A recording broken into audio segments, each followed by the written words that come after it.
Hi, I'm Ryan from First Edition Shrubs and Trees, and welcome to Steal the Look. I'm going to pop in as you watch these fantastic garden tours from our friends at Garden Gate Magazine to share design ideas, plant recommendations, regional tips, and so much more, all so that you can walk away knowing how to steal the look. Today, we're going to be touring Kris Jurik's garden that is bursting with irises and peonies in Zone 5, Iowa. Let's go. Hey everybody, I am lucky enough to be here in the garden of Kris Jurik today, and the irises are blooming. Last year we were here and if you might remember, we took a tour when the lilies were blooming in the summer, and now it's late spring and the irises and the peonies, and we've caught just the end of the iris season. And Kris is going to tell us a little bit about, we'll start with the irises.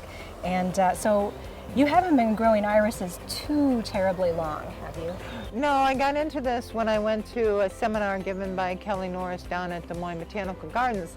And Kelly got my excitement going, and you know, I took home, he gave me a gift, one iris. And I still grow it, it's down on my lower property, but I got into irises because of Kelly. Kelly Norris is one of our favorite plant designers and horticulturists and a great friend to us at First Edition Shrubs and Trees. Make sure to check out my recent conversation with him where we talked all about his naturalistic design approach at this QR code. And now I have blossomed into many varieties because I like to have irises blooming for several months. So I start, you know, with those dwarf irises, and I move on to the BBs, border bearded. I love miniature tall irises, but right now I'm standing in front of my tall bearded because this is the end of the season and they are so much fun. I love to mix them with my all varieties, all colors, varieties. They're tall. Right now I have a mix with some of my lilies because pretty soon my lilies are going to start, so I like to intermingle my irises with my lilies. I also have tree peonies intermingled with these variety of irises. So the tree peonies start first, and So then they're the true. irises bloom, and then later the lilies will bloom. Correct. That's a great combo. So I really, really love it. Yeah. Just like Kris has with her irises, lilies, and tree peonies planted in the same bed, make sure that you plant things with different bloom times next to each other in your space. To ensure that you have that successive interest, have spring bulbs or early season varieties that bloom before your summer plants, and then add some ornamental grasses for fall texture. So I just can't get over the different ruffling on the petals and the unusual color blends. Well, I like the color blends. This is like going to a party. This is having a party. Tom Johnson, I order many from Tom or Paul Black or whatever from Oregon or lots of places. I have a mix. I like to mix up my hybridizers so that I have a variety. I like to see what various different hybridizers grow. I think that's really important to me. I also like to know from what country, whether it's Oklahoma or whether it's Oregon or Washington or wherever these are coming from, how they perform in the garden. Do you find a difference in where the irises are bred and how they're? Not really. Sometimes when they come from Oregon, maybe I like to have them sitting out a little bit before I just plunk them right into the ground so that they kind of get adapted to Iowa. To the climate. A little bit better. I think that works. Do you order them? You get them in the fall? Is that right? So I get them in the fall. Well, not exactly in the fall. I start getting them in July or August. When they're dormant. But I order them pretty quick because I want to make as soon as their catalogs come out, then I jump onto the program. Make sure you get what you want. So I get what I want. Yeah. And so what's the technique for planting an iris when you get it? So I plant it in the fall, and I really don't do too much. You know, I don't feed it any heavy fertilizer or anything, but I just have to prepare it and put it in. You plant them shallowly? And I do. Yeah. I do. Do they usually come as a rhizome? They come as one you get one little rhizome. Right. And it depends on the size. You know, a tall bearded is bigger than a little STB.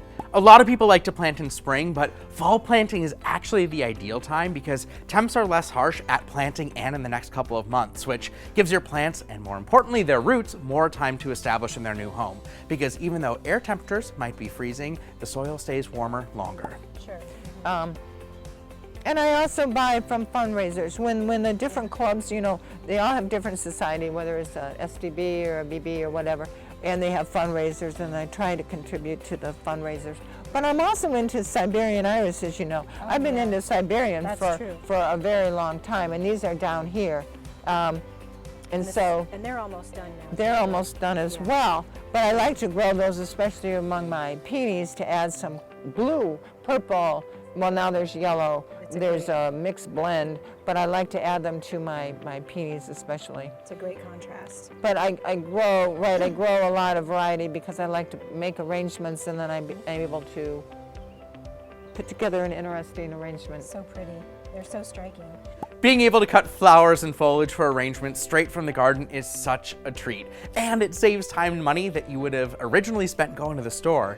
I am a huge fan of seasonal favorites like Spring Fling Forsythia for spring, Love and Peace Rose for summer, and Pumpkin Hypericum for fall. And to prepare for some winter arrangements, go cut Wildfire Winterberry with gorgeous red berries or some Panicle Hydrangea blooms that you can dry for those winter arrangements. So once you've planted them so you get them bare root as rhizomes. So I get them in late summer. Bare root, but also remember, I have to divide these things. So this purple one, for instance, it's pretty full right now, and I'm going to have to divide that. Yeah. Okay. So is that every 3, 4? So when it starts getting, see the hole in the middle, kind of. I mean, I just feel that needs to be divided. Plus, I belong to here. I'm in Iowa, and I belong to the Iowa Central Iris Growers. Okay. And so what we do is we exchange. So not only do I buy from other people, but I exchange within my own club. Also here in Iowa, we're in Region 21. And we always used to, this COVID's kind of messing things up a little bit, but we always have a spring meeting and a fall meeting. And when we have our fall meeting, again, we bring in our rhizomes, we set them on our table, and we have an exchange. And that's really, really important. You know, I like to get the new things, and they're pretty pricey. These new ones, you can't just, you know, but I also like to keep in some of the historicals. Yeah. So to me, it's a good way. And now for the first time, I have auctioned off some of my irises to the Iowa Arboretum so that it's a fundraiser for them. Great. So, that's really neat. And then another thing is I give them away, of course. And so you were just talking about dividing them. When's the best time to so I divide them in July or August or dormant, and I like to pick up the clump, especially if I'm giving them away, and then I rinse them in water, and if I give them away, I put a little bit of Clorox in it so that I'm sure that I don't have any bugs or anything or any whatever. Right. And it's very important too when you start working with these things that your tools are clean. So you don't want to just use, you want to use clean tools. When you're dividing and slicing. When you're dividing and pull. And you can actually just lift it. You can take a fork and you can just actually lift these out, and then actually they just kind of spread apart.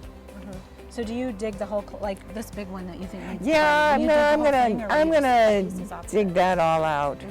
That's a lot. That's a humongous clump. That's a pretty big clump. Like Kris does with her irises, dividing is a great way to make some friends in your neighborhood because who doesn't want an iris as a gift, right?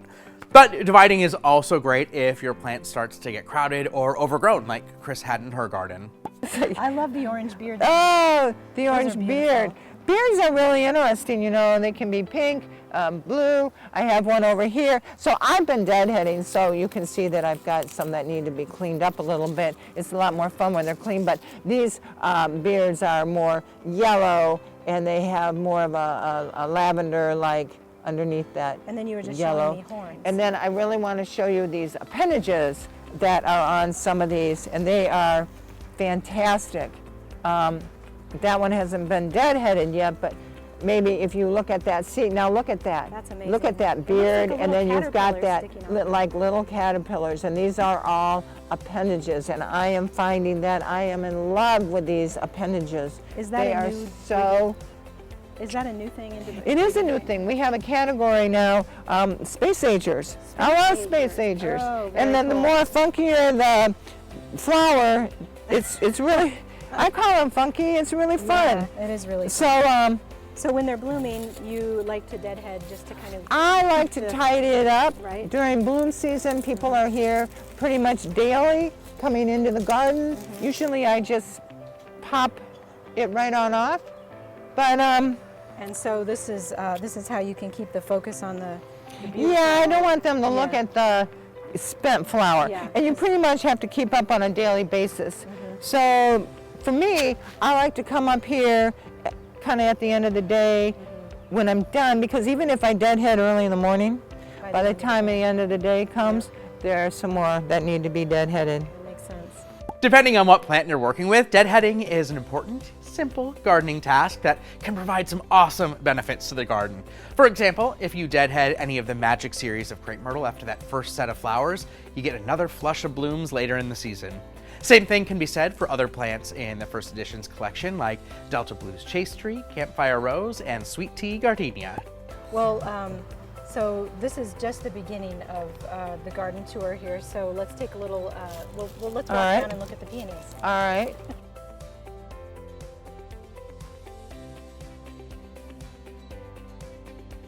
Kris's iris garden is full of different varieties that are planted right next to each other, and while this provides a dramatic mass planting-like visual to her space, if you want to plant individual or small groups of irises in your garden, you can go about it in a couple of different ways. Like we talked about earlier, you can pair them with plants that provide later season interest once the irises are done blooming, or if you want to pair something that's complementary to irises so they're showing off at the same time, shrubs like Lotus Moon Pearlbush for those early blooming irises, and Snow White Mock Orange for early summer bloomers would be marvelous.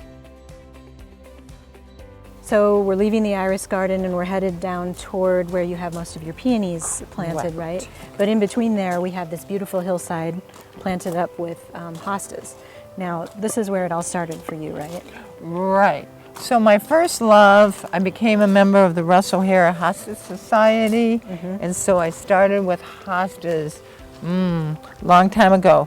And so I started putting these hostas in. But I've mixed my hostas now, and I've added some tree peonies and hellebores. Oh, and yeah. right, so the hellebores are here first before anything else, and then I've added some Martagon lilies in here, which are totally coming into bloom now. Yeah.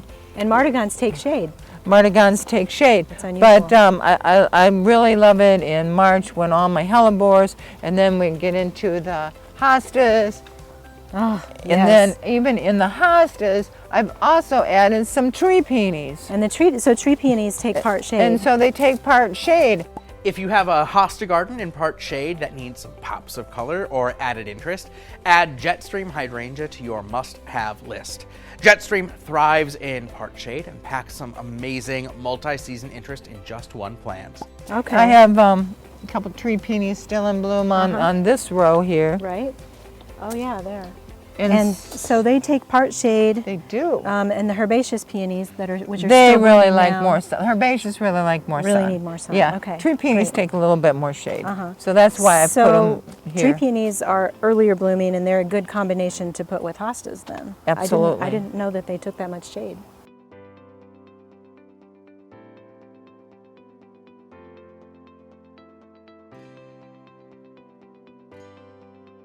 You told me earlier that you have an astonishing 1,200 plus peony plants in this garden. And so peony season goes for 7 or 8 weeks? 7 or 8 weeks. I start my peony season with species. Species can grow, take again more shade. It's a more ferny leaf rather than a heavier leaf. And then I kind of move into my tree peonies, and then you go into your single peonies, and then semi-double and we're in our late stage now. Well, actually, we're into Japanese style and late stage, which is the bombs, which is the full double. And a full double is really loaded interior where you can't see that central, you know, it's all close. The center of the bloom, so we're right. standing right now. So this is a double. They're just so intricate and beautiful. These markings on this one are just, they are. even as a And bud, it's what just I stunning. really like to do is to take this when they're in that marshmallow, when you grab the, like this. Okay, this. This is perfect.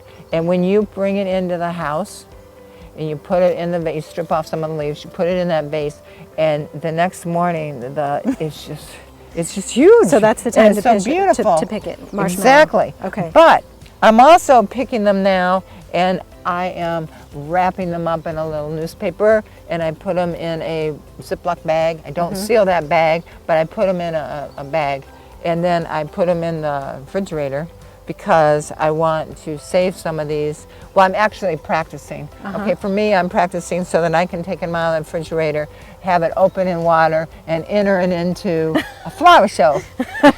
Makes sense later So in the you got summer. to practice. So does the newspaper need to be damp or dry? No, I put it dry. You don't have to have it damp. I just wrap it to keep it, you Right. know, and then I put it in there. And so then when you pull it out of the refrigerator in July or So August, it'll look like nothing. It'll look like this thing's dead. But you just take it, you shake it a little bit, put it in that old water, and there it comes. And it blooms in and a it day or blooms. so. And Wow. so I am practicing so that next year, well, you'll be all set right, for the American competition. Peony Society is meeting in Michigan, flower show, and after that it goes up to Minnesota. And I want to know New York and then Minnesota, but I want to be Ready to enter. because it's really fun to be able to enter into the whole thing. I mean, it's fun to be a part of that excitement of putting that flower on that table and seeing who That sounds who's really got exciting the best and fun. specimen for that That day. sounds amazing. At that time that it's judged. Yeah. You can see the difference here between these two peonies because even though both are red, one has tighter blooms and other has that looser flower where you can see that beautiful yellow center.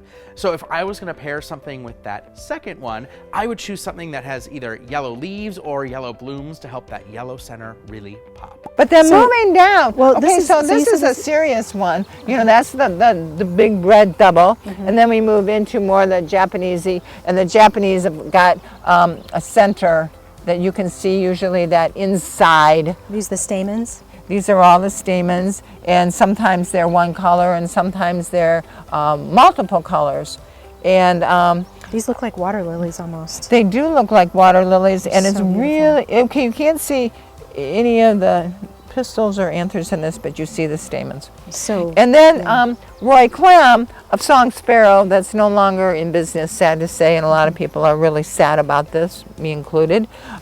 He kind of bred some funky ones with multi-color, but they're kind of fun to add to arrangement. oh yeah, they're just so stripy and unusual, and they're also really fringy all over. They are. It's just kind of. So again, this is Lactiflora. Lactiflora's got these side buds. Okay, that's how you know. So we're in Lactiflora season right now. We're not into the hybrids. Hybrids usually just have one big bud, one Per stem? but Oh, this is interesting. Lactiflora. I did not know that. So, Okay. and again, here's a different style of a Japanese going on. With the are these called pom-poms? No, what are they that's not quite a pom-pom. Okay. But it is really frilly. Yeah, in the center. Beautiful. But now we judge a peony. I don't know what this variety is, but this variety in the garden, if you were a judge, okay, I don't know what this brand is, but oh, Carefree. It's another Japanese. But you see what happened here? It flops. Now, was it rain or did it just No, do this under it the could weight be of rain, it could be wind, but if you wanted something pretty in your garden and this is one you would not choose. You might choose it if you wanted to put it in an arrangement, but you right, would for not cutting. choose it for your garden because it flopped. If you've got a peony that's floppy, which can happen, an easy gardening hack is to use a tomato cage to prop that plant up. So you were talking a little bit about award-winning peonies. Correct. A little bit ago with me, And what is that one of the characteristics, or are they just looking at blooms when we talk about award winners? From the American Peony it depends Society? if you're on the show table or if you're in the garden. Oh, what you want. okay, right. So if I wanted a garden you would not. People complain about Weak the floppy, stems. weak stems. Right. They used to breed them for long stems. They wanted them for long stems, but it's changed now. Do you need to deadhead peonies? When they turn really ugly, yes. Okay. But now look at this. This is beautiful. Right, You the know, seed this pods. is sort of what I call self-cleaning. And look at the little tips. So what I also want to tell you is, especially among early peonies, some look very identical to each other, okay? And you can tell the difference between one variety and another variety by these tips. Really? If some are white and some are red. Oh, interesting. And then if you really want to get technical, you start looking here, right here, see that? That's called discs, okay? At the base? At the base. Okay. Sometimes they're brown, sometimes they're white, but these are discs. So if you really want to dissect your peony, you got to get in here to see what you have, to see if it really matches the interesting. correct description, because They're all different. they're all different. Oh, that's so interesting. But isn't this pretty? It Now, is pretty. if you had an arrangement and you put a couple of these in your arrangement, So this striking. is pretty. It is pretty. It's very pretty. So irises, not so pretty as the flowers fade. They need to be snapped off. And They need to be deadheaded. snapped off. But the peonies, Correct. it's just fine to leave them. If they this is self-clean. Okay, this is pretty. They're not all like that. Oh, they That's don't all pretty. self-clean. Okay. Like that self-cleaning peony that leaves a striking look after the blooms fade, there are other plants that, if not deadheaded, still add interest to the garden. Take Lottie's Love Rose, for example. If the blooms aren't deadheaded, it will develop red hips in the fall, which not only add interest to that late season garden, but also can be made into delicious rose hip jelly. So you were telling me about the tree peonies starting earlier and then going into doubles and Japanese, but here we are with intersectionals. Where do they fit into an intersectional? Where do they fit They into start blooming around week 5, I'd say. Okay. And I've been in bloom with intersectionals for a couple weeks now. They're still hanging on. The weather's being cooperative. Right. What is an intersectional? So an intersectional is between a tree peony and a herbaceous. It's a cross? It's a cross. Okay. And what I love about an intersectional is that it's not, all the blooms are not up at the top, but they go into a circle around the plant. And so they kind of bloom all over. And so that is really exciting for me. And this one- the color is more, the variable colors of a tree peony really than maybe the herbaceous. Because the herbaceous peonies are pink, red, white. Yeah, and this has mostly. got more variable colors into Right. it. More yellows and And oranges. and right now it seems like I have a lot of intersectionals that are yellow. This yellow peony is gorgeous. If you want to add yellow blooming plants to your space and really make them pop, try planting them next to a nice green shrub. Something like Planet Earth or Technito arborvitae will do the trick. This green will provide a nice neutral backdrop, allowing those yellow blooms to really stand out. And This is Bartzella? this is Bartzella. It's a gold medal again. It was bred by Roger Anderson, and Roger lives in Minnesota. And I like it. It's a little higher bush, beautiful color, just a beautiful, beautiful. It is. It's Again, so nice. if you cut it and then you put it in a bowl, it's stunning. How long do peonies last after you cut them usually? Oh gosh. A day? 2 days? Oh no, up to sometimes a week. Oh, nice. It's just sometimes okay when I go to bed at night. Then I'll put them into a cooler place Oh, so that yeah. I can, so that they'll stay, so I So- can enjoy them for a longer period of time. Right. Why have them fading Yeah, while right, you're I don't sleeping? want to, but then they'll let you know when they're done because they'll stop dropping their petals. Right. Okay. But- Makes sense.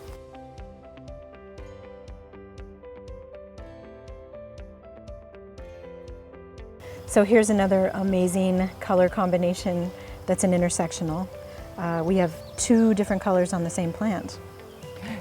Yes, so this is Barry Garcia, And I know it. See, this is another intersectional, and this has got more of a varied color. So we have kind of a yellow here, and then we have more of a orange copperish here, and it's all on the same plant. It's really beautiful. And I just love this color, these kind of corally, coppery. It is. So, you know, we have colors to fit any scheme of whatever. True. You know, this, again, these would make really lovely settings on your table if you were having guests for dinner or whatever. Multicolored blooms are fabulous and add an extra special pop of interest to the garden. Hibiscus flowers like those on French Cabaret Blush, Fiji, Tahiti, and Hawaii are some of my favorites, with that beautiful colored center and almost brush strokes of color up the petals. This one was bred by Donald Smith, and he lives out east. Okay. So it's a different part of the country. Are intersectionals grafted, or are they grown from the roots? They're not grafted like a tree peony. Right. Okay. So they're grown from the roots, right. Just like But only the tree peony is grafted. And when you order peonies, mail order, you will get them same time as the irises, right, or later? The irises will come first, so they're not in competition. These actually like to wait until more September, October. Okay. And then should you plant July, them? August. And then is it time to plant them usually right away when you get them? Or do you need to put them into cold storage? No. Plant them right away. Okay. It's helpful if you know where you're going to go with them. And then you want to have plenty of room, because, you know, ideally you want 4 feet. Oh my goodness. Don't be squishing these things. Right. It's really pretty when you let them totally go out. So you really want ideally 4 feet. 4 feet. Okay. So and when you mail order, how big would a rootstock look for a particular plant? It's just a little rhizome. Even and for there'll be 3 eyes. It'll be you want 3 eyes. So and you'll see those little eyes. And those are the little point, like those are those points? little points. Okay. And then you prepare your soil and you put it in. And here in Iowa, we do need to cover those tips because we get those freezes. And so, but not too deep. You know, not any more than 2 inches at all. Okay. You know, 1.5 inches is plenty. And so we're in zone 5 in Iowa. And we're in zone 5. So in zone 6 and warmer, you would be planting it so the eyes were right at the soil level? Correct. Okay. Or maybe a little covering, just but not slightly. much. Okay. So yeah. And then of course up in Minnesota, up in Wisconsin, it gets really, really cold. Same so thing. They can have a little bit more covering.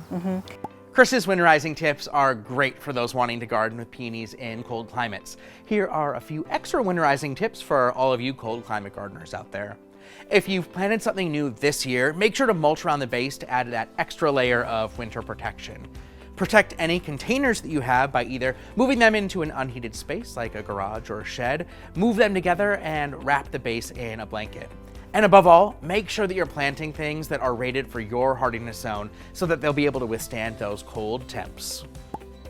And so the irises, we divide those every 3, 4, 5 years, but that's not the case with peonies, right? So peonies, you don't have to divide. You know, they can stand here for 50 to 100 years. And never need divided. They never need to be divided. Right. But if you wanted to divide it. If you wanted to divide it, you lift the whole plant up again. You lift that whole thing. And then again, it will break apart. Okay? And the roots are pretty big. Oh, and then you want to trim those roots. You don't need a whole lot. You don't need all that root. Okay. You can trim those roots. So you don't need all the long, really skinny. But when you divide it, and especially if you're giving it away, make sure that whoever you're giving it to gets a good 3 healthy eyes. That's really important. Okay. However, they will grow with 1 eye. In fact, some of the Saunders peonies, for instance, they don't need any eyes. You just take, this is Saunders now, this is the rhizome. You can just take that rhizome, put it in the ground, and it will. Really? What's a Saunders peony? Well, and other ones will do that too. Saunders is A.P. Saunders. He's kind of the grandfather of all peonies. Okay, so but he's I a breeder. do know that He's a breeder, and from New York, and you can take that rhizome, put it in the ground, and it will. Because I've done it, and really it reliable. does happen. Interesting. Great. Well, thanks so much for showing us the intersectionals. Let's just go take a look at a few other little things.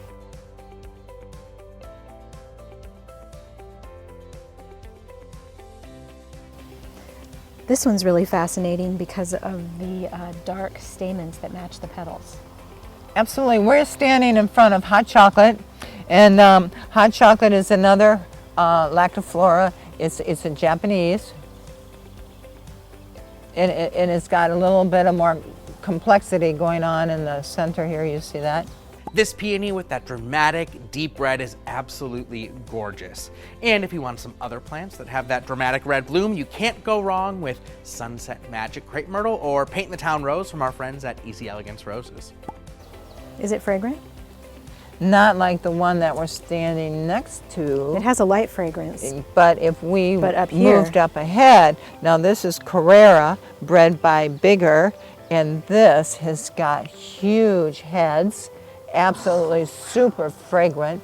And then you'll notice that on the very lower petals, they're got a little bit of a pink tinge. Blush. And it's absolutely beautiful. It is really beautiful. This is another beautiful, beautiful bush. Looks like a big head of But cabbage almost. now, if you had picked this in that marshmallow stage and put it in that vase, and then woke up the next morning, it would be heaven to smell, and it'd be just beautiful. Oh, what a way to wake beautiful. up.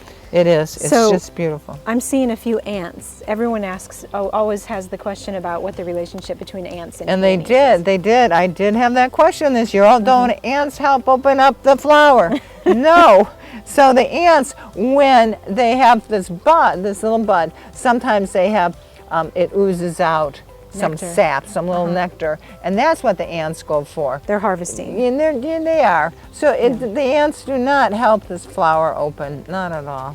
But Is this people the- believe that. Is this the marshmallow stage right there? So this, right, so this here would be sort of the marshmallow stage. This one, maybe a little past, but between these two, this is marshmallow. This is when you want to pick them. Good to know. You know, and you really don't want to make them too tight. You get to know, the more you pick and the more you put into your refrigerator, you start knowing which ones at what stage. 'Cause trust me, I have a lot of friends that do a lot of this, and they know exactly which ones want to be a little tighter or not so tight. Right, I bet. Well, it takes practice. Like Kris showed us with the marshmallow stage for peonies, there are ideal times to cut other plants like roses or hydrangeas to help them last longer in the vase. For roses, cut buds that are just starting to show color. For hydrangeas, cut blooms that are just starting to get a little bit crunchy on the stem. Kris, this has been an amazing tour. I wish I could come every day during peony season and hosta season, which is all year basically. Well, peonies And change. irises. Every day, every day. It is so fun when you see these peonies and they're in their bud stage. Yeah, And then they start opening up, and every day is a new treasure. it's just a thrill. And it all depends on the weather. Okay, it depends how much cold, how much sun. So every day is different and Every year day is is different. Every year is different. There are no 2 years the same. Thanks for the awesome tour. Yeah, well, thanks for coming. It's great to see you again. Thank you. Come back. And there you have it. Thank you so much to Kris for welcoming us to her gorgeous iris and peony-filled gardens, and to Kristen and the entire Garden Gate magazine team for leading the tour. I hope that you enjoyed and can walk away with tons of inspiration and ideas on how to steal the look and make it a reality in your garden.